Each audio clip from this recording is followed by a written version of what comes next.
Welcome to the September 1st, 2020 episode of Reactive Consciousness, the in-depth podcast about what happened this week in our lives. I'm your host, vysethebold, and this is... Lotus Prince. And Dracologist. Oh man, the three are back, baby. No, that would be Pyro. How's the old double anyway? Well, no, nowadays he has other family things to take care of, but Fair enough. We're very happy to have you back on, Dracologist. Mm-hmm. Anytime. Yeah. Well, no, I'll be the one. I'll be the judge of that. But no, seriously, anytime you want to be on, you are welcome for sure. But yeah, we've been wanting to have some more people on. Even Facathon, I think, has some interesting coming in on the show in a little bit as well. So we're looking forward to that as well. And I was actually thinking of you the other day because I picked up Bud Spencer and Terrence Hill's Slaps and Beans because it was on sale. Did you watch any of the movies? No, I didn't get a chance, but I did see some clips and that you had recommended to me, and I can't believe I'd never heard of them at all until this game, and like they have like 20 movies together, like easily. Yeah, and aside from that pirate one, most of them are really, really fun. Yeah, that's what I hear. I hear like their quality doesn't really waver too much. So I've been watching a lot of like 80s and early 90s kung fu lately, so I might fall into that because it's kind of similar, to Jackie Chan's like slapstick comedy, action. Yeah. So back then, I was thinking that it would have been amazing if Jackie Chan would be part of their team for just one movie. Can you imagine the fucking brawl? It'd do like an Expendables kind of Bud Spencer's and Terrence Hill. It would be like a standard Jackie Chan fight scene. Only the camera would probably be like away. It'd be like it would pan out more, so you just see more craziness happening in the room, and more people would get hit in the face with pies. Yeah, I noticed a lot of that. But yeah, I mean, I watched the original Drunken Master this weekend. So I was very happy. That's a fun one. Very like heavily choreographed, but that's kind of the point anyway. The entire movie is real snappy though, even for like an old kung fu movie. Yeah. It goes from one like fight scene to the next. I love there's not the way much story. I love when he beats the final guy though. I haven't finished it yet. If it's what I remember, I might be misremembering it. I might be confusing it with the 36 Chambers of Shaolin. Oh, that's a good. Because at least in that movie, when they beat the final guy, it's just like and it just cuts to the end scene. Like, well, we got him. It's like they cut away like mid hit. These old kung fu movies always had this problem. Like, as soon the last bad guy goes down, end movie. Yeah, it's literally the end. I mean, at least that movie had like a resolution scene, but it was like throwing the bad guy and like mid throw just cuts. Like, well, we got him. We know. Like, all right.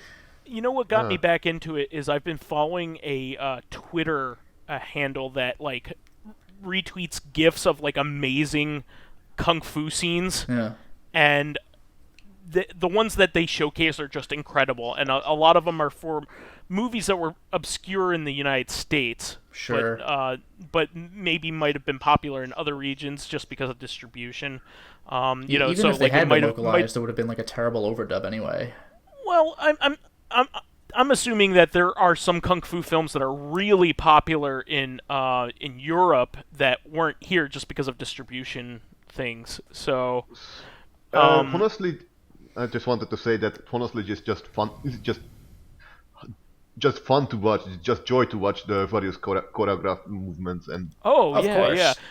There's some really good like Michelle Yeoh scenes that this guy's been. His name is Times Square Kung Fu, Times SQ Kung Fu, and he has like a whole bunch of Sammo Hung stuff going on. Like every day he posts a new like extended GIF of like really awesome fight scenes. And it's old and new stuff. So like there's some stuff from the 80s and weirdly translated. it's okay though. Like like Just for an accent. it's never about that, right? Mhm. So, but yeah, there's some really really good fights. Yeah, the Tai Chi Master looks amazing. There's just some ones that I really want to see. I've been itching to rewatch the Police Story movie, so I'm like getting into all that. But anyway, moving on, we do have a lot to talk about this Yup. week. But I could talk about all that stuff all day. Yeah, there. So Ubisoft really fucked up this week. From the background that I know of this, and Dracologist, you might have some other background on this. They basically used iconography that was very similar to Black Lives Matter stuff, and insinuated that terror and had terror, obvious evil people in their games using that iconography. Yeah, that's the more important thing, because like they had later posted some update, like, yeah, sorry, we didn't know it would be that offensive. We'll remove like the iconography. They knew exactly what but, they were like, doing. Whoever was like handling the graphic design of that knew exactly what they were doing. Yeah, but like not even that, but like they said, oh, sorry, we'll remove the iconography, but like that doesn't solve the problem. That solves a problem. Like, the whole game's premise seems fucked up. And apparently even the writers weren't fully aware of this, because I saw one... What game is it? What game is it again, for the audience here? I don't fucking remember. I don't care. But, like, there was one of the... What was it? The new Far Cry game. Oh, that's what it is? But, like, one of the writers had said that, like, all they were told to do was devise some sort of like James Bond, like Spectre organization, and they didn't know that this was the context that it was going to be used in. And they're like, no, it's Tom Clancy's Elite Squad. Oh, Tom Clancy. All right. Never mind. Yeah, it's a Tom Clancy game. Yeah. So even the writer who created like the shady organization subtly called Umbra. Get it? Like apparently even they like didn't know this is how it was going to be used. As some sort of like just poor taste thing. The funny thing is that this game, this is a mobile title, isn't it? Like the funny thing is this game probably wouldn't have been talked about like 2 weeks after its release, but because of this like poor taste it's trailer, an iOS everybody's game, like flipping out about Android it. and iOS. Yeah, you're right. Yeah. It's just in poor taste. I mean, the whole thing's in poor taste. They should be really, especially considering that they're releasing something that games that do have political things about them. I mean, Tom Clancy games are all about like wars and military action, realistic military action. So they need to be cognizant of offending people. And Tom Clancy is just bad. I think he's just dust in the earth by now. Well, no kidding. Yeah, I honestly can't believe they're still releasing material called Tom Clancy's this and Tom Clancy's that. Oh, they've been releasing ghostwritten, not really ghostwritten. They do get credit. They've long just used him as a brand rather than like an author but like name. that's even that like it's just. Come on, really? Well, it's within his universe, so it's understandable to a degree. But they should just rename the universe to something, Yeah, he hasn't written this shit for like 10 years because he's been dead. Like they should just call it like the Jack Ryan universe or something like that, rather than the Tom Clancy universe or whatever. It's not like we call Star Wars the George Lucas universe. You know what I mean? Yeah. Like, nobody goes that way. But yeah. I mean, it's just Ubisoft has been having a tough time lately anyway, with being in like bad-mouthed in the news. So they don't need this. Like what I heard, they might be deserving it because apparently there is some serious abusing going on. Oh yeah, I heard about that. They absolutely deserve it, but they shouldn't. They should be careful because they're trying to win people's like opinion back. Yeah, you're not supposed to double down on being awful in a different way. Yeah. Honestly, but like lately, their games have been very, very, very samey. So. Yeah, that's a big. Well, except for the Assassin's Creed series, actually made a big leap. I would still say that is the same game still. with all the RPG elements, it was a drastic change. Well, they've been releasing a few just, of those, though. It's just taking the game mechanic and staple it to the old game. It doesn't even fit properly, right? To be honest. A lot of people loved it though. It's a hit. I mean, I'm not. I don't play them. Yeah, but I was gonna say that, I wouldn't know personally. I don't play them, but I know tons of people who love them. Love the new direction and thought it breathed a ton of life into the series. But that's neither here nor there. We got plenty of stuff going on. Also, Epic is suing both Google and Apple for removal of Fortnite from their digital stores, and right? by this time, we're talking, I think Microsoft is under this ring as well. Oh, boy. Which side are they on? I think on Epic's. I would think they would be, because Epic is one of their main clients. Yeah, this comes off to me like a small dog, like, furiously barking at, like, a Great Dane. I mean, Epic is huge, but, like, what are you doing? Yeah, I think they have a point, though. I honestly have no horse in this race to anyone. To me, it's watching a four-way crash from unlikable people. Because each company is shown to be an absolute tit in the late years. Yeah, both Epic, both Google, both Apple, both even Microsoft as well. Yeah. Microsoft is probably the most likable company, which is ironic, a hilarious considering thing to say. What it used to be. Yeah, a hilarious thing to say, but they're like more quietly being bad. They're more and more trying to close the Windows platform. Which, it's always been an open thing, and that's why people like it. You're right. None of them are too good. Let's just put it that way.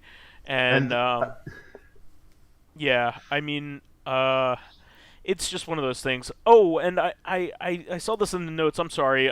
What did Jim Sterling have to do with all of that Ubisoft stuff? I didn't catch that. Apparently he had friends among the development team and the workforce of Ubisoft who had been very badly abused, apparently.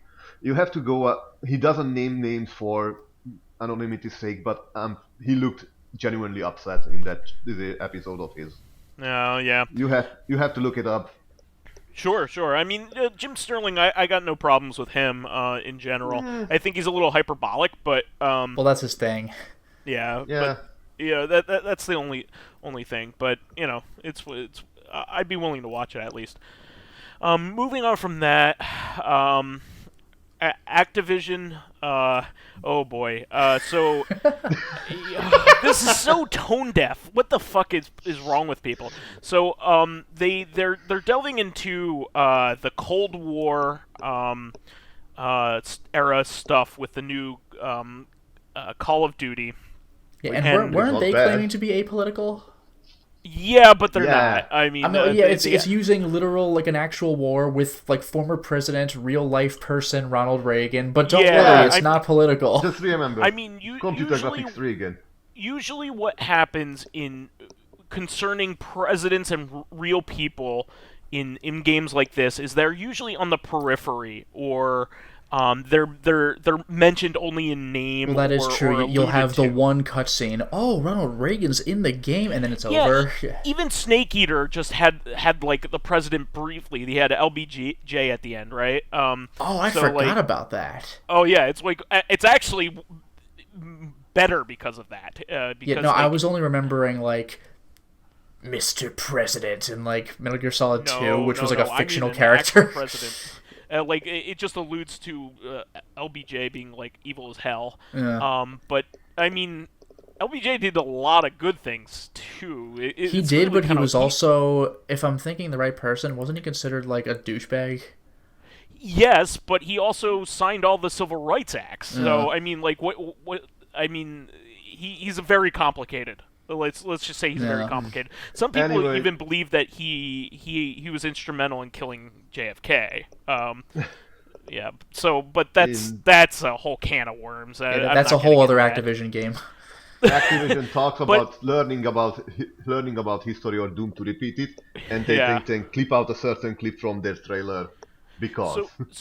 Basically, with this Call of Duty stuff, is they're actually like alluding to real stuff that like America did poorly, which is like basically violating international laws and stuff like that back in the '80s, like starting up shit with the Russians when they shouldn't have been, and also the war on drugs, which is still a massive failure. So.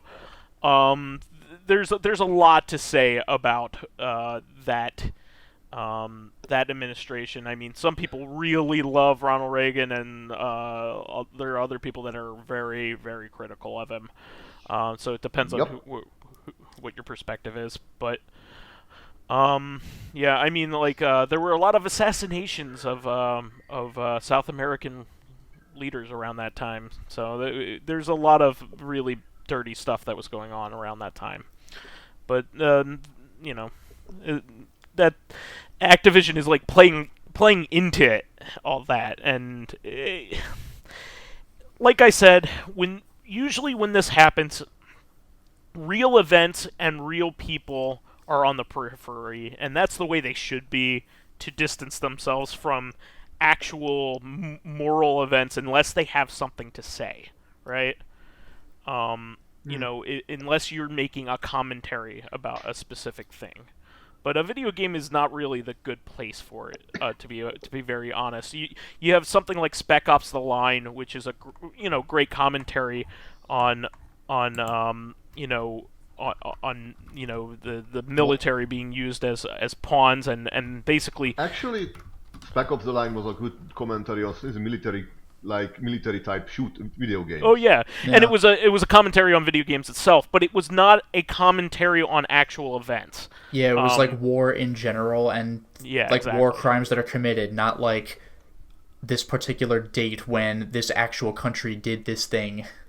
Yeah, which I've always kind of felt like a lot of that kind of stuff is gross too. I don't know. It's just even all the mainstream games that don't have any controversy, like the glorification of World War II, which is like one of the worst wars like ever. Real people died like on both sides there, you know, and you're making a shmup about it. I don't know. It's always, as an adult, it's more and more made me uncomfortable. Yeah, like you're not playing as like a real historical figure, but this is a real historical thing that happened. Yeah, like D-Day. Like people got massacred. Like on D-Day, it was awful. Like so many people returned from the war, if they got back, like messed up from that specific event. It's like one of those things that nobody ever talks about, but I don't know. That's just my feeling on these things. I don't know about you guys, but my liberal is showing or whatever, but I don't know. Happens. Honestly, I really don't like these military shooters because they always try to be incredibly like so realistic, and then like you are just a human blob that can regenerate using bullet holes. Yeah, that does feel a little weird. Yeah, you turn black and white, and then you hide behind a rock, and then color comes back. I know they want to. I know this isn't Halo. You can unload like half a clip into somebody and they don't die. Sometimes, you know. People say that you want to keep the storytelling pace, but still. Yeah, like I do understand that, because otherwise it would be extremely frustrating to play. It's like people who've never played Rainbow Six before. They're like, "Oh, another military game," and they're instantly dead. Like, what the fuck is that? Like, so Call of Duty is more popular because you don't die immediately, but at the same time, yeah, that's like fantasizing this realistic situation. Yeah, the original Rainbow Six, you get punished real hard if you get shot and don't die. Twice. Like that's incredible. Like you're like 1 health left. Your entire yeah. Your entire squad could get wiped out very easily. Very too, easily. Playing correctly. Not my type of game for sure, but much more prefer boomer shooters. Yeah, we'll get there. We'll get there. We'll get there. Also, Nintendo surprised us with another online showcase, and people were still really big jerks about it. You can please we Nintendo fans. Well, Dracologist, you gotta one thing to be understand. disappointed. Where's the next Smash character? That's what I want to hear about. I want to hear about some fucking Mii player. That's what I want to know. It's one thing about like Nintendo players, listen up. You already have a Sans costume for your Mii player. Yeah, you're not out doing that. You already got Banjo. Fuck off. Yeah, you're never getting Gino. No, sorry. You got Simon Belmont. It finally happened. Yeah. I don't know. The big thing is just like how shitty they've been to like just like the people at Nintendo. Like, you know, like this is a really tough time. This is a tough like people can't go into work to program the games you love right now. This is a tough time. And you have to understand that. Like, you may be sitting at home bored, but, you know, think about the people that, like make this stuff for you. Yeah, but I want to see more cool crossovers, though, in my big crossover game. Yeah, it's just like Doug Bowser, you know, who's, you know, was the president of NA, Nintendo North NOA, America, yeah. and NOA. He did a like a somber like thing on something we'll get back to about later, but and then people just chimed in, well, you know, why do you care about that when you should be getting back to making us you know, the AAA games? And it's just like, fuck off, man. Like, well, I mean that's always the way it is, though. It's like this is a different way of looking at the situation, but it's like when Disney buys another company, you know, like now it has even more of a monopoly. Disney owns everything, but like, but you know what? I don't care about any of that because now I get to see X-Men cross over with my Marvel characters, and it's like fucking... What about all those people that lost their jobs because like they're now irrelevant? They don't need as many secretaries. They don't need as many like support staff or like as many writers or anything, like because you know, people can do double duty. Like and there's no competition now. It's awful. But anyway, I did want to go over. This was a partner showcase, so it was a Nintendo Direct Mini partner showcase. So this is going to be showing off third-party stuff, which I'm really glad that they have like different types of Nintendo showcases. Like they have the Nindies for their own space, they have the third-party stuff for their own space, and then they have like the first-party stuff. Yeah, that is pretty cool. I think that's great, especially considering that like Nintendo's track record with third parties hasn't been the best, nor indies until recently. It like just only the Switch has been good with indies. I mean, it took a long time for Nintendo to warm up to independent publishers. Back then, what I saw, like Nintendo's method of getting indies was taking a pitchfork and just shoveling them onto the truck and like, on you go. Yeah, but at least we have them. I mean, yeah, they're being welcoming. There's a ton. They probably have a curation issue at this point, but much like, you know, the Steam store does. Yeah. But I'd rather have too many things than not enough. To be honest. Don't forget, this is Gaslight Skylight Gashuin 2. I'm sorry? I can't forget it because I don't know what that is. Yeah, I don't know what that is. It was one of those games that infested the Sony store like along with Black Tiger. Oh, you just I mean they're dumb trash, but like at least they're welcomed. Yeah. Someone who has a quirky sense of humor will buy them, I guess.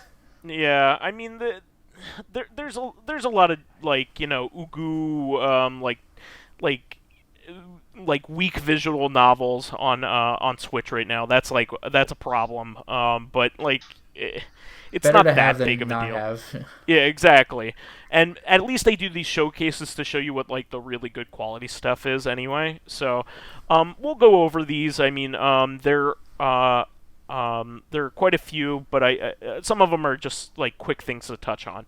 So one of their big ones was Final Fantasy Crystal Chronicles Remastered, which is apparently disappointing. Lotus, you know more about this than I do. Yeah, I know a degree about this, but like, you do have online multiplayer. I mean, it's a multiplayer game. Hello, but there's apparently no couch co-op, and for the online stuff, Really, no couch co-op at all? yeah, and then Unreal. And the game was founded on couch co-op. It sure was, but you know It's how it ridiculous. is. A newer system couldn't handle all that. But there's also you can use friend codes to play with your friends online, which is pretty great, no matter where they're from. But apparently, you cannot look up random people from other countries. Like, it's like Oh, you region can't locked go to into a lobby with strangers, them. I guess. Yeah, you can't go into a lobby with them or something. And there like was that. something else I wanted to see. I'm gonna open Oh, up Discord and the for a performance is poor too, right? Oh, that I didn't even know about. But Yeah, I'm like going the to try to frame look up rate's something in Discord because I had seen information about it from there. Let me see if I can find this Yeah, real you quick. linked me a thing about it. So, yeah, load times got worse for some godforsaken That's reason. ridiculous. You can't caravan together. So, like, you have to play level by level. Yeah, So that was apparently a very annoying thing. Someone, where was it? Yeah, you can't all progress at the same time. Everyone has to do it individually, which defeats the appeal of co-op. ridiculous. You Yeah. cannot visit towns and explore outside of dungeons with your friends. And no item trading, apparently, which is also ridiculous. Yeah, and like this is something I don't know what it is because I've only played the game for like an hour back when it was new, so I don't know I don't know what this is. But there's something called Myrrh, Myrrh, like the real life thing, I guess. It says only the host. What was it? Like frankincense. Yeah, exactly. It says only the host gets the Myrrh drop. So I guess if you want it, then you'll have to redo the thing. So it's basically That's a bunch of fucked up. bullshit. Yeah, Yeah, so it if you should want to be advance split. the game, you may as well play by yourself. And if you want to like replay old levels or something, that's when you do co-op. But that's not the point of the game at Not all. the point of the game, yeah. That's really stupid. I think they've resolved like the goblet issues from because I haven't heard anything regarding that, so I'm hoping. Yeah, you that think the everybody goblet would complain issues- about that if that were the case. So yeah, maybe, Yeah. maybe. But yeah, Yeah. that's some severe bullshit. I mean, the goblet issue was like the number one thing people didn't like, and also like the limitation of having to use a Game Boy Advance. Yeah, that's a major nuisance. You need like 3 or 4 GBAs with link cables. Nobody's doing that. Yeah. Yeah. Where's the thing I copy pasted to you? Yeah, I was looking at it. We Oh, did it all. okay. You covered that part, and I covered the other thing. All right. Yeah, I you mean have to that's recreate a lobbies to shame. join dungeons together because you can't go back to like hub places with your friends. Like that's stupid. so stupid. Like Square Enix has the a- GameCube game is better at this point. Like the only advantage the new game has is online multiplayer because nobody can go anywhere right now. But like, if this were a pre-pandemic world, you're better off playing the GameCube version. I don't understand this, but Square Enix has the sketchiest track record of re-releases and remasters. Yeah, there's of any Steam releases company. of classic RPGs, the Dragon Quest games, now this Crystal Chronicles thing. It's like, They're so bad what at the it. fuck is so hard and about why- taking the same thing and like giving it online or like They have making it 16 by more 9? money than God. They have more money than God and can't seem to get their shit together. Well, for 95% of that any goes to re-release. FF14, I guess, and whatever the other next FF project is, like 7 Remake or like. Kingdom Hearts. Yeah. Well, somehow I forgot Kingdom Hearts, but I was going to say whatever the next numbered entry of Final Fantasy is. Yeah, I mean, it Final would Fantasy be VII Remake continues. 16 at this point. I guess but, so, yeah. They haven't even announced 16, but anyway.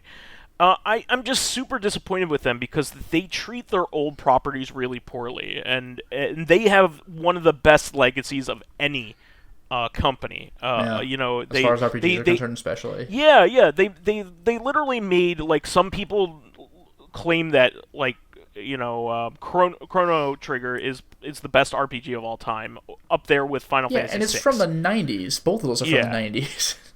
So all you need to do is just give it a good presentation, and they haven't been But no, able to do that. let's port the dumbass mobile version that looks terrible.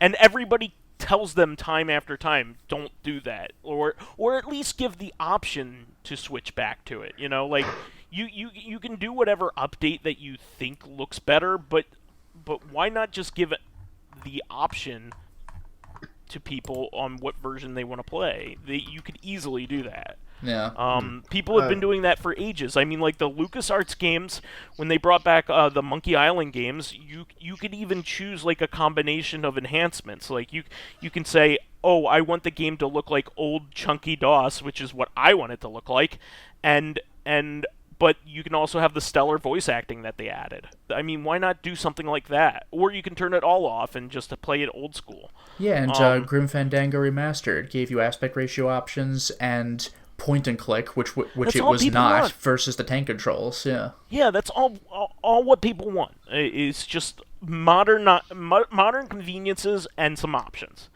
Not a ton, just like some. I mean, Capcom knows how to bring back their games, and Square Enix has done a good re-release once in recent memory, and you know what it was? The Collection of Mana. The Collection of Mana was perfect. You know why? Because it was done by M2, and M2 knows what they're so doing. It wasn't Square. Well, they didn't develop it directly. Yeah. They outsourced it to the best emulation house in the entire world. However, hear this: they are during this presentation they are releasing another compilation, which was a welcome thing. They're doing the Collection of Saga, the Final Fantasy Legend trilogy, which is the Saga games, or the Final Fantasy Legend games for Game Boy are getting a re-release, which is a great thing, actually, because a lot of people really love those games, because they're some of people's first RPGs, because that's what they had. They had it on the Game Boy or whatever when they were little. And they're beloved to some people as well. Apparently, Final Fantasy Legend 3, or Saga 3, is like a really good game and a lot of fun. But they are using their janky mobile front end. The game looks displayed correctly and it looks fine, but they have like this weird touch overlay on it that looks like it's from a cell phone. Strange. Yeah, I mean, it looks fine otherwise. I mean, like, they didn't do anything to the graphics or the music, so that's good, but, like, it's the presentation's not what people were wanting, and it's not done by M2 for whatever reason, even though they did well with that, so, it's just, like, another one of those things, but it's still a welcome thing, because a lot of the Saga games have been getting re-releases in the United States, or, like, releases for the first time in English, so that's a really good thing. I mean, Romancing Saga 3, I think, was the recent one, and a lot of people really like that. So, do you think they're gonna re-release their Dreamcast title, Saga Gaga? Huh? Anybody? I thought you were gonna go for the easy joke, which is an Unlimited Saga joke. But... Oh, fair enough. But no, I went for the technically wrong for the sake of a joke, super obscure reference. Sure. But yeah, I mean, this is one of the cooler announcements for sure. Now, moving on from that, there was a game called Fuser. I didn't really check to see what Fuser was. So yeah, it's a Harmonix game. So that's pretty cool. I'm glad to hear that you're no longer a confuser. From the makers of Rock Band and Frequency and Amplitude, which are favorites of mine. So they're doing another music game that looks really pretty fun. So I think that'll be really cool. It's like a non-stop digital music festival where you can control the music, that kind of thing. So that looks like it's pretty fun. They also revealed that they're bringing Taiko no Tatsujin to the United States, which is awesome. Taiko Drummaster for people who don't speak Japanese, but they're keeping the Japanese name, which is kind of But yeah, I mean, Taiko Drum Master has always been a fun series. Yeah, It's those games kind are of the pretty cool. cousin of Donkey Konga. Yeah, it kind of is. I never Donkey even thought Konga about that. is kind of a spin-off of Taiko Drum Master, but apparently when they're bringing it over to the US, they're not just dumping like every single one of the releases they've done. They're actually combining them all and selling them all in one big package. So that's actually really cool. So like over 130 songs, so you don't have to buy them all separately, which is really neat. Yeah, it's called the Rhythmic Adventure Pack, and apparently they're like RPG, they have like RPG trappings. Elements. Yeah, elements, which is really neat for a rhythm game. Does it And come with some sort of peripheral? I don't think so. I think this is something that you can enjoy just with the Nintendo Switch. I think it's just tapping buttons. Yeah, I mean, you which is- certainly okay. can enjoy these games is with the fine. Nintendo Switch. I mean, like, I played a little Taiko Drum Master with the PS4 controller via one of the Yakuza games, but, like, the whole fun of that game comes from beating the drum. Yeah, I don't know whether they have a peripheral that you can buy to go along with it or anything, but they didn't talk about that. So there might be just like a Japan only thing, kind of like the twin sticks for Virtual Hunter or whatever. But it that series is legitimately fun. So I think anybody who wanted to hop into that would be a lot would have a good time, especially like rhythm fans. And speaking of, they showed a longer trailer for Kingdom Hearts Melody of Memory, which looks very similar to the way that Theater Rhythm used to play. Final Fantasy Theater Rhythm. So that looks like it's going to be fun too, and I bet you they'll throw some crazy lore point into this game. I was because they gonna always do mention that. like it'll probably be canon. Like I think part of the Kingdom Hearts canon was in like a concert in Japan. Oh and yeah, if no, nobody it's recorded very it, you esoteric. never know. Yeah, it's very esoteric. And it's like required to know that to understand what Yeah, the they hell's they going actually on. did that for like an alternate ending of Nier Automata as well. It's like, dude, come on. They did that with a Halo game, like a specific like one of the games revolved. I think it was 4, revolved completely around an event that only happened in a novel, which like. Well, at least what you do can get that. You can't like go back in time and look at the concert unless somebody records it and puts it on YouTube, which Yeah, but, like- usually people seem to do, fortunately. But that's very missable. I have no problem referencing deep lore, but centering an obscure thing, centering a major event around an obscure event for a series is just like weird. Yeah. So anyway, moving on. World of Tanks Blitz is coming to the Switch.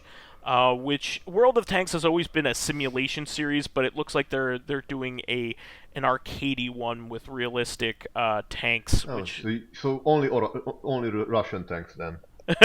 is that what it is? They only have Russian tanks in those games? No, it's that if you like every tank in the World of Tanks is very realistic, except the Russian ones, which are fucking easy overpowered. Oh, really? Oh, Bias. yeah. Sounds like it. Let's see. The Creed game is coming to Switch as well. Big Rumble Boxing Creed Champions, which I think is a hit for VR, but this is obviously not a VR game, but it's pretty decent from what I understand.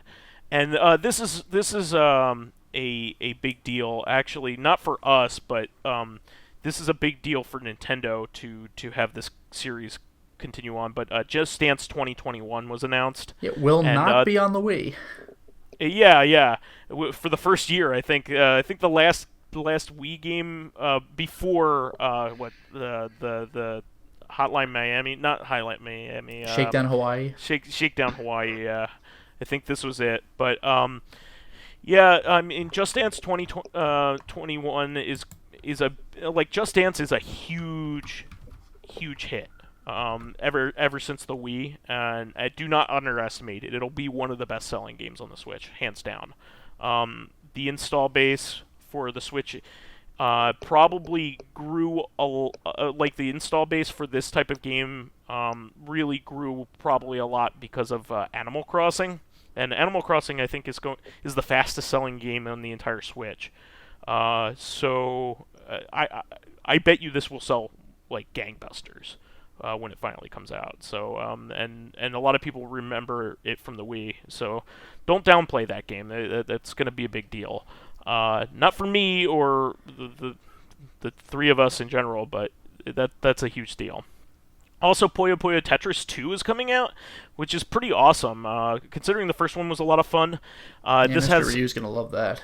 Yeah, this has a new story mode, which is really great. They had a story mode in the first one, and the big deal is an expanded online mode, which has 4-player battles and the ability to spectate. I wonder if there's gonna be buffs and nerfs because like I haven't played this game, but Mr. Ryu tells me that like you are way better off doing Puyo the Puyo Tetris is. stuff. Oh, really? I thought Puyo Puyo was over. It was one of the two, but I thought it might have been Tetris. But like, I forgot what it was, maybe. But like, one of them was clearly more overpowered than the other. Well, the thing about Tetris games now is that they go through balancing like quite a bit. So just like a lot of fighting games do. So I would be very surprised if they didn't work on that. Because that's a big deal, especially considering that like Tetris is now more popular than ever with Tetris 99. How big a hit that is. There are hundreds of people playing that at any given time right now. It's one of those like silent like winners. It's like one of those games that's just like murdering it, and that game sells systems. It's kind of like CS:GO. Like I never think about that game, and I never hear about anybody who plays it, but there are billions of people playing it online at any given time. It's just like one of those things. So, yeah, Minecraft Dungeons is getting the Creeping Winter DLC. That looks like a cool game. I know nothing about it. And apparently Jump Force Deluxe Edition is coming out because Jump Force is probably had a very poor release, didn't it? Yeah, it looked pretty jank when it came out. Yeah, but I mean, Which game I is never Jump Force? expect. Just Oh, sorry, what was it, Dracologist? Which one? Which game is Jump Force? That's the one Just where it quick combines review. all the anime characters, kind of like J-Star Victory Plus. or Battle System Dawn, like Dragon No Ball, one knows One what the Piece, fuck that is. Come on, but like, and yeah, Naruto. yeah, no, it's Yeah. like J-Star Victory. Like it takes all these Shonen Jump anime characters and combines them into a mediocre game, like every single time. But you don't really care because it's so cool to see this epic crossover. And everyone is talking about flips, right? Like it had like Resonance of Fate, Devil May Cry. Oh well, yeah, well it's like that, yeah, like Project Cross Zone, yeah, but Jump Force is specifically for Shonen Jump characters. But it was pretty janky, at least when it came out. It looked like a late stage beta game or something. It's like, I mean, I'm sure it's been fixed by now, but it had a clunky launch. Yeah, the models looked really terrible. And they kept charging full price for it for like months and months. And I'm like, are you kidding me? Like, I'm not doing this. Yeah. So I still haven't played it. But one of the more promising games that looked like a lot of fun, and I'm glad that it's coming to North America, is Captain Tsubasa: Rise of the New Champions. So Captain Tsubasa has long been a very popular manga anime franchise in Japan since probably the 80s, I think, at this point. And it's a soccer football type story. And previously, most of the games have never made it to the U.S. We got one of them, and it was completely whitewashed and called like Tecmo Superstar Soccer on the NES or something like that. And it had like a lot of RPG elements. It was kind of like different for the time because of that. But there have been tons of these games being released for the 3DS, but not in our own territory.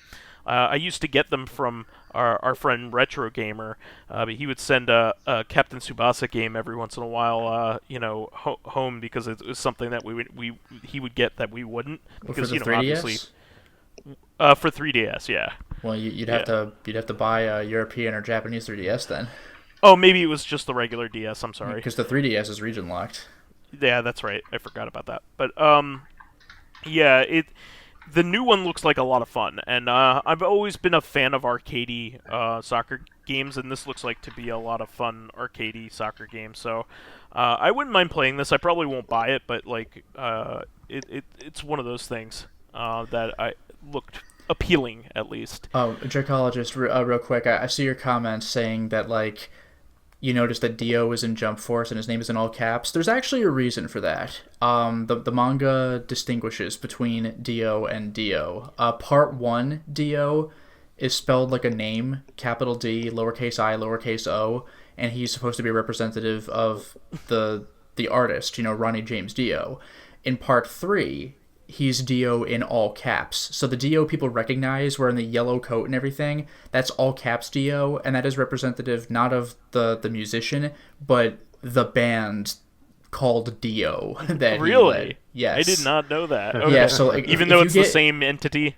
Yeah, like so if you get like the PS1 JoJo Fighter, I think Dio might be spelled as a regular name because he's like that was Dio. literally the first JoJo anything that America officially got, so we didn't know.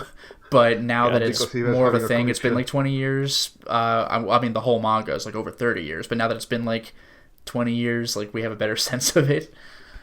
So yeah, there's Dio and there's Dio. You thought you were gonna get the greatest JoJo villain of all time, but it was me, Yeah, Dio. It was me, Dio Brando, not to be confused with all caps Dio. Moving on from that, so that's the end of the Nintendo Partner Showcase. Obviously, most of this stuff is not for me, but I am pretty excited about Puyo Puyo Tetris 2, in particular, and Collection of Saga really kind of, had me interested. But nowadays, I'm trying not to buy as many RPGs that I won't play, and certainly if I'm going to pour my time into an RPG, it's not going to be it's Saga not going to be 3. Evergrace, for example. Yeah. I'm gonna play one of the. You can leave that to me. Renowned ones. But I could see why people would want that for sure. Moving on. The new Doom DLC is called what is it? Ancient Gods? Yeah, Ancient Gods. Thank you. I was thinking correct. Eternal something, but that's the title of the damn game. Yeah, it's looking to be more and more like almost like Cthulhu-esque. They're like adding all kinds of lore to the series. And they said it'd be standalone too, right? Not really. What's that? What? They said it'd be standalone, didn't they? It's a story. I would say DLC. 3 missions. Okay, fair enough. Yeah, it's a story DLC, but they announced the new composer because obviously the old one had a falling out, and it's Andrew Hulshult. Yeah. Hulshult, the way it's spelled? Oh, Hulshult. Yeah, you're right. So I don't know much about him. I don't know what previous stuff he's done. You probably heard his songs. It was in the Rise of Triad remake, Dusk. Oh yeah, I did hear about that. Yeah. Apparently, people really like that music. He is like basically the fallback guy for sort of these kind of shooters. Nice. Well, that's great because I've been hearing lately that people that completed Doom Eternal like really liked it. Like a lot of the people that just like kind of started playing it didn't follow into it as easily as like Doom 2016. But yeah, I've only ever heard one real complaint about that game, and I forgot maybe it was Marauder, like the one enemy type that like is difficult to get used to. But yeah, that's really it. Yeah, that's the only thing I've heard negative about the game. Everything else was like, yep, it's more rip and tear, I guess. Yeah, the Marauders keep getting pushed down because people get like. That is what someone called it. That is your black belt is the earning moment. Like if you can beat that, you're ready for. Yeah, they're like the gatekeeper monsters. Yeah, I mean, I'm okay with a tricky monster. I mean, that's part of like the challenge of a game, so I'm okay with that. But I'm excited, that they're doing. I mean, the DLC for Doom 2016, there was never a story DLC, so I'm well, that was really like, happy. Like 100% of Doom 2016's DLC was multiplayer, wasn't it? Yeah, Yes. Yeah, that's so I what like People Sonic played on Players. this for free. Yeah, I was disappointed about that. Plus, the multiplayer of that game wasn't very good. So, But in a way, though, I appreciate that it was all multiplayer because, I mean, you didn't have to I'm wait not for the it. kind of person who buys season passes, but like, if I did and then realized it was all multiplayer, I'd have been mad. Or if like there's a mission in there, but everything else is multiplayer, like shit, I should have bought the individual DLC. So I'm glad they went all or nothing. Yeah, exactly. Moving on from that, I missed this last week, but they released a Ultimate Edition of Control, which is some of people's like last year game of the year, and it was kind of a Control Ultimate. Control Ultimate. It was kind of like almost like a sleeper because everybody was talking about Death Stranding at the time. So, Which is funny because people fell off of Death Stranding real quick. Ironically, Yeah. because Well, it defeated the purpose of the game. You're supposed to work with each other, but if you get the game day one, you're fucked. You have nothing. Yeah. You have no safety net. but It did not require, but it was handy. But Well, yeah, no, it definitely Death does not Stranding require it, but it's a real pain in the ass without other players' input. well, people It- really love this Control game, and Yeah. it's made by Remedy, who is an old favorite developer of mine. Yeah, they're they've been the Alan Wake people. well, Max Payne 1 and 2 as well. So they've been around making good shit for a long time, and I'm very happy. And And Control's also, mo- didn't they? What was that game called where like everything's earthquake? Was it like Brink? Did they do? oh yeah, that Brink? game was good too. It was like a sleeper hit. Yeah, from what I read, Alan Wake's, like I think I forgot if it was the base game Alan Wake's DLC or if it was American Nightmare, but one of the Alan Wake's DLCs, like, left room for more, and apparently Brink is kind of what that would have been. Yeah, no. Isn't Brink is the game like sort of this Team Fortress style game? Is a multiplayer game? Maybe I'm thinking a different game, but Remedy did something that was supposed to be some sort of follow-up. Like, it was going to be an Alan Wake DLC, but ended up not being it, so it was a sort of spiritual successor. I'm going to have to look this up. Hold on. So give me a second here. Their games are Quantum Break is what you're thinking Excuse of. me, Quantum Break. That's the one. Yeah. I'm sorry. Quantum Break was a good game too. So Control has a DLC that is Alan Wake, an Alan Wake sequel, basically. He was just added. Definitely. I think it literally is because it's called AWE, and A and W are for Alan Wake. And E is the end of Wake. Yeah, I don't know about that, but Maybe it's just awe. Ever thought about that? yeah, I don't know much about it, and I want to keep it that way. Because yeah. I haven't beaten Alan Wake yet or Control, but I just picked this up for like basically $30 on Steam because they have it on sale, and because I hear it's great, and apparently the DLC is even better, and they added a whole bunch of Cool. they added Expeditions Endgame mode and Photo mode to this Ultimate Edition. So I'm excited to play this. I mean, I'll get to it when I beat Alan Wake and American Nightmare, of course, and maybe even Quantum Break before that because I didn't get a chance to beat Quantum Break yet. But Yeah, I still need to play American Nightmare. Also, Yeah. read up on your SCP knowledge. Yeah, I have like zero of that. but It's because Control is very much feels like an SCP game Okay. what is it? without naming itself with SCP. What's SCP? Secure Control Contain in the protocol. I'm sorry. Secure Contain Protect or Secure Contain in the Oh, protocol. It's okay. the site that makes creepypasta items. Yeah, like, do you remember stuff, that and viral game a while back, SCP Containment Breach, which is that thing where if you, like, it moves, like, the Doctor Who statues, like, if you, like, it's constantly chasing you, but not if you look at it? Do you remember that? You turn Basically, around and it'd be right there, you'd be like, oh, shit. Like, that was the kind of thing... like Booze in Mario. I guess. Yeah, kind of like that, except you can't see it move ever. So like you'll hear it move when you turn it around. It's a lot closer, and you're like, oh, like it's pretty scary in that regard. Kind of like Nuketown in Well, Call of it's the Duty. Weeping Angels from Doctor Who, but Oh, like okay. Spooky's House of Jump Scares referenced that with the Happy Mask Salesman, so it's twice as scary because it's the fucking Happy Mask Salesman. Oh jeez. In regardless, the point of the SCP Foundation is that it's basically 5,000 of various items of various dangerous things that has been open quotes contained. Yeah, Like, it makes me think. It makes me think of items, like the and Area 51 stuff. Like, who knows what weird alien shit's in there? yeah, pretty much. It's just Well, they are can be hilarious from hilarious to abjectly mortifying. Sure. I'm really looking forward to playing it because I hear Control was awesome and like it really didn't Yeah. get its fair shake the first time around. So Yeah. it was also from like a lesser like storied publisher, 505 Games. So Yeah. like they're becoming a bigger and bigger. They used to be like a big rip-off budget publisher, but they really have come. They're almost like Deep Silver now. Like they're like on that level with the stuff that they're releasing. Like they have some hits. Like they have Abzu. Ironically enough, they published Death Stranding on Steam. Oh, wow. Yeah, Indivisible. Oh, that's a Bloodstained. good Yeah, one. like so really big, like indie hits, but then also Kojima.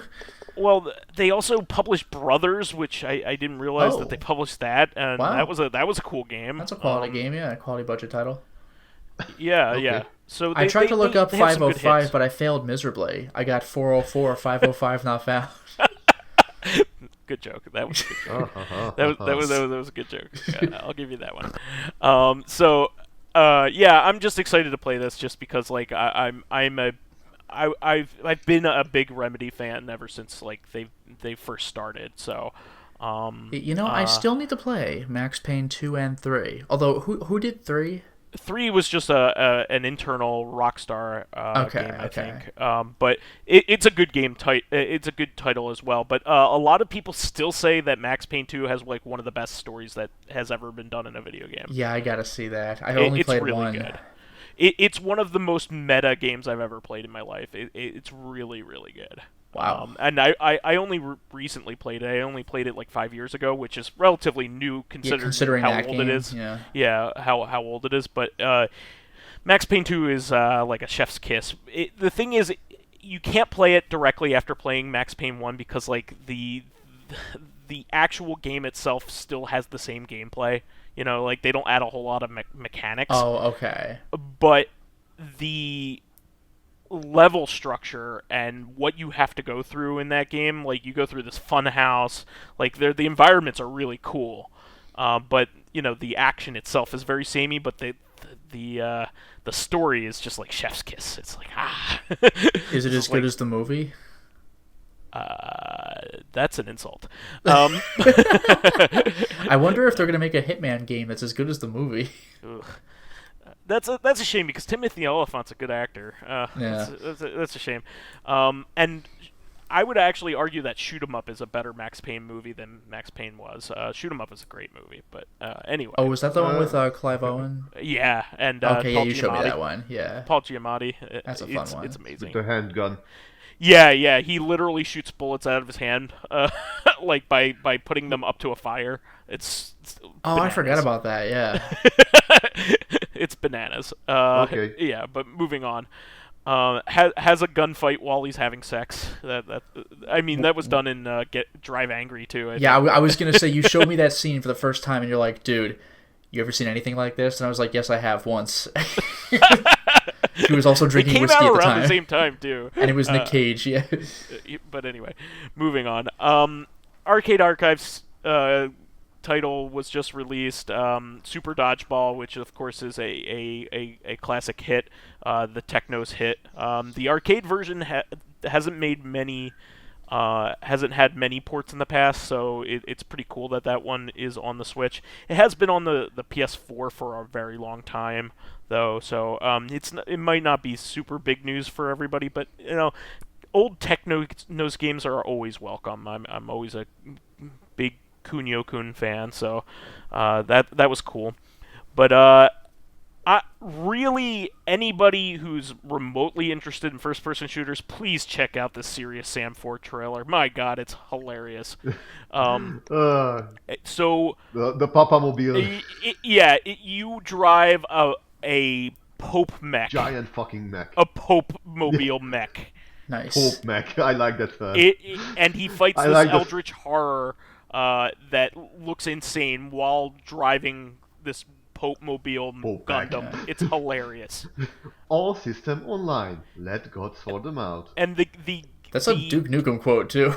The gameplay is just like chef's kiss. Like I want to play this, like, because honestly, I'm just happy that they decided that, you know what this game needs? Auto shotguns. Dual wield auto shotguns. Also a rocket launcher that can load up more than one rocket. The Serious Sam games are underrated. I mean, I've been recently picking up the First Encounter, which is the first game within the the BFG edition or whatever their services for the Serious Sam games. I forget what it's called. I know what you mean, but it's gonna be called something different because that's Doom.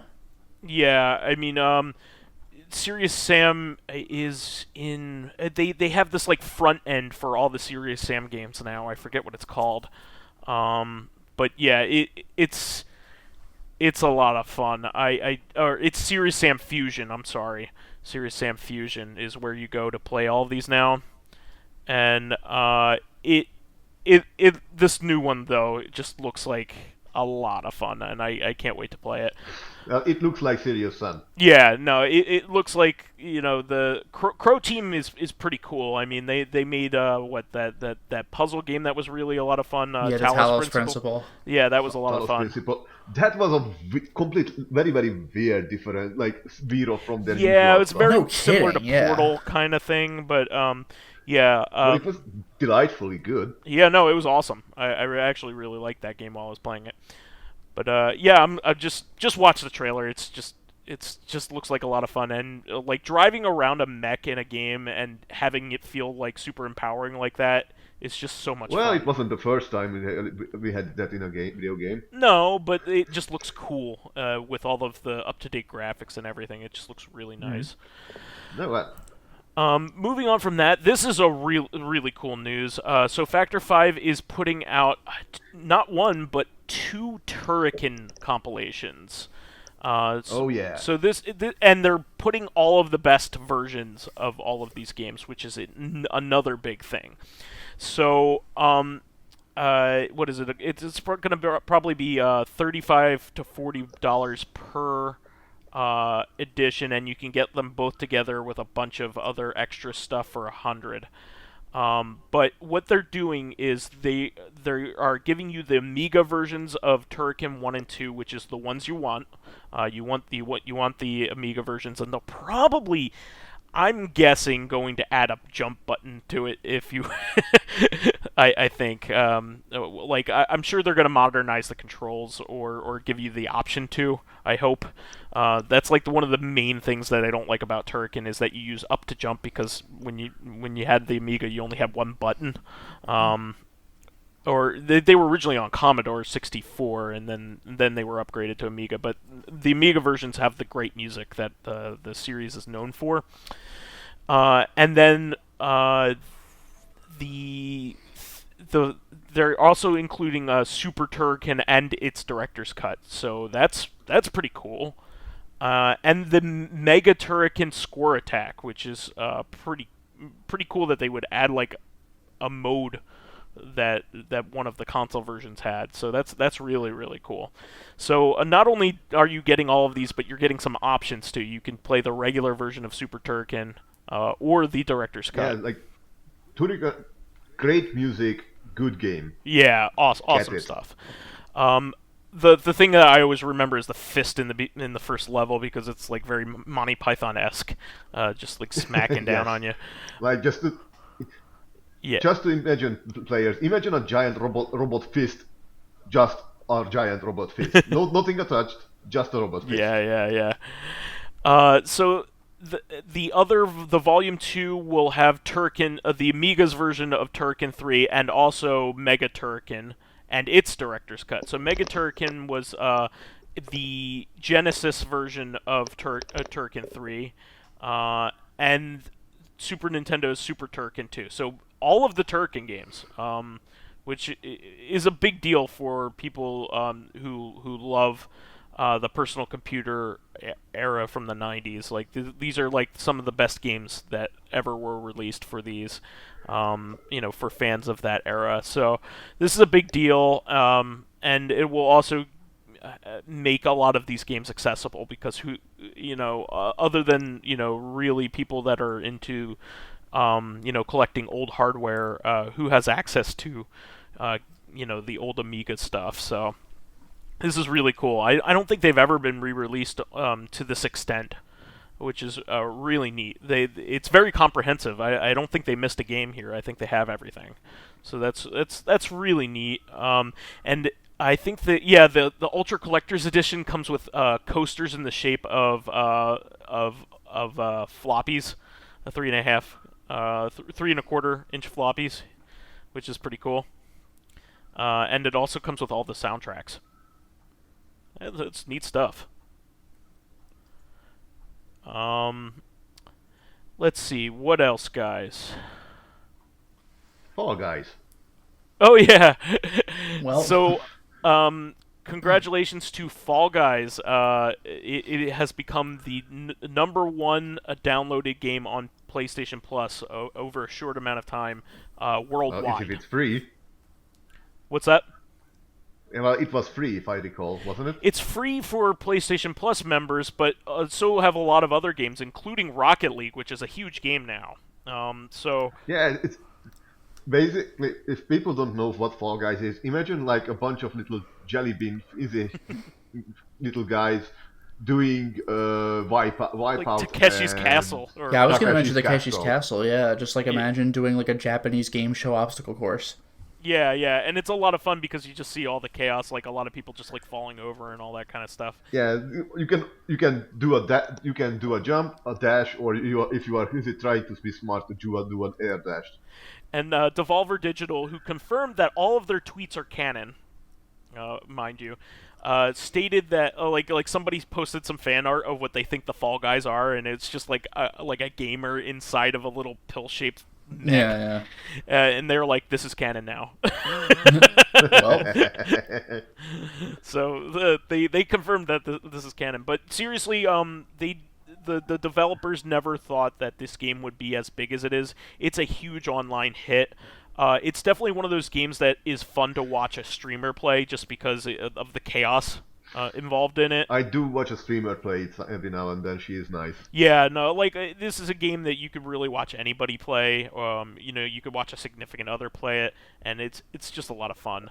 It's just one of those things. It's good, harmless fun. That's really silly.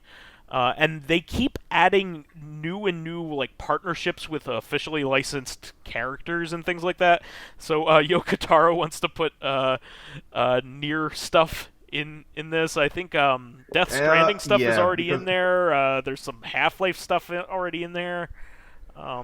There's quite a bit. Yes, because it is so incredibly like like how to put it. I wouldn't say bland, but so clean that everybody it's like a template. You could put anything you want on it. Every brand wants to put its fucking stamp on it. I'm sorry, I'm a bit harsh, but no. I know what you mean. It's like a blank template. It's almost like a Funko Pop or something. You can do whatever you want with it. yes. So that's why would you cool. have a Funko Pop though? Well, you know what I mean though by that, right? So I just think it's fun. Also, everybody knows that I'm a big Wonder Boy Monster World fan, and Monster World 4 remake is happening. It doesn't look that good, unfortunately. Lizard Cube made a great remake of Wonder Boy 3, Dragon Strap, and unfortunately, this new one of 4, which isn't done by them, just doesn't it lacks the charm of the original. So, like, why would you play it? It just doesn't look great. And speaking of Lizard Cube, they confirmed that there will be Streets of Rage 4 DLC. They just coming. They just haven't confirmed what that is yet. Also, Bloomberg, of all places, is now talking about an upgraded Switch coming to 2021. If Bloomberg is reporting it, I would say that it is extremely credible, because it's a business rag. You know what I mean? So that's just one of those things. Interesting. Let me see here. Plenty of stuff. Wasteland 3 came out. I didn't play the previous ones, but I hear a lot of people are very happy with it. This is it's basically a better Fallout. Yeah, it's what Fallout. It's like an extension of Fallout 2, really.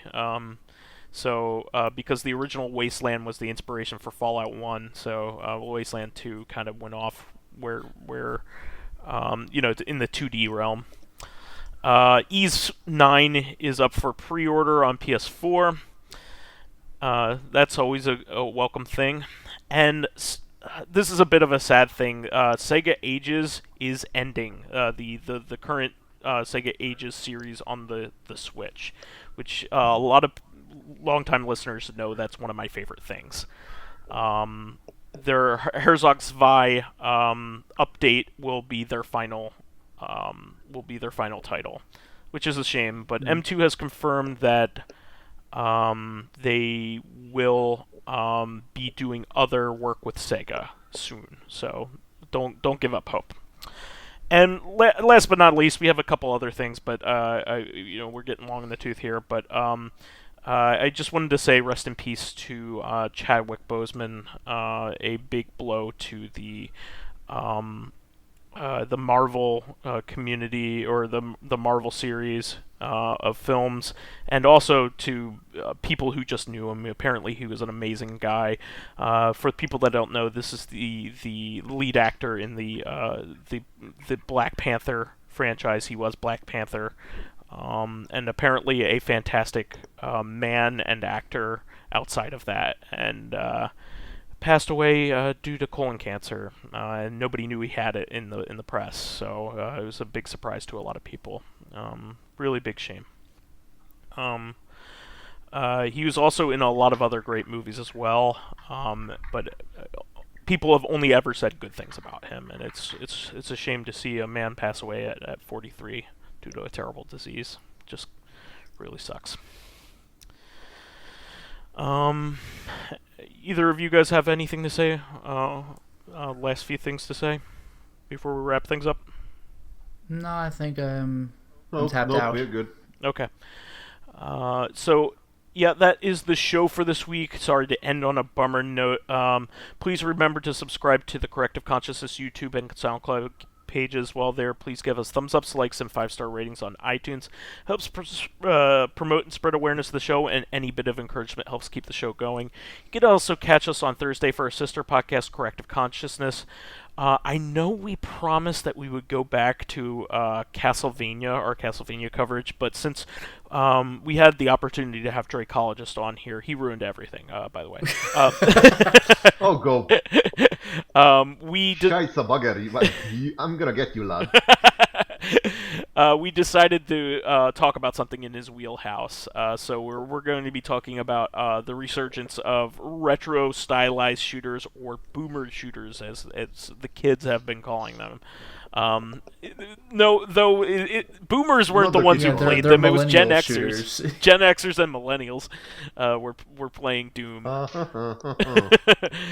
Doom and Wolfenstein 3D were our wheelhouse. We're not boomers, but I could see where that comes in. But I wanted to get the opportunity to talk about that kind of stuff because I know you're into it, and I have also been dabbling recently, and Lotus will be here for color commentary. Yeah, yes. Well, the thing is, I think you would love a lot of these. You just haven't played them yet. Pretty much, yeah. Yeah, I they're all in your wheelhouse. They're all things you would like to play, for sure, and you just haven't gotten to them yet. So, anyway, we will catch everybody on Thursday for that, and hopefully get back to our Castlevania coverage, and then I think all I have to say is you can catch me as vysethebold on pretty much everything. And you can find me on YouTube as Lotus Prince. You can hit me up on Twitter at Lotus Prince. And finally, if you are interested in seeing my videos early, which But I just started uploading again. New LP. Please Fucker do. in the Rome. Oh, So, man! It's happening. That's the final final entry. Fucker trilogy. See, if you want to see my videos early, get an exclusive live stream, select up-and-coming games for me to Let's Play, or get in conversations with me and other patrons on Discord, then perhaps consider hitting up my Patreon account, which can be found at patreon.com/lotusprince. And you can find me on Discord, Skype, and on Steam as Dracologist. Also, one last thing before we leave, please be sure to check out the new Tony Hawk release. It's coming out right around the same time as this podcast. Just do. Everybody's raving about it so far. So Tony Hawk and Timmy Falcon. Did you say Jimmy Fallon? No, the Timmy Falcon. Oh, I don't know that. But anyway, thank you very much, and we will catch you on Thursday. Until next time, everyone. Good evening.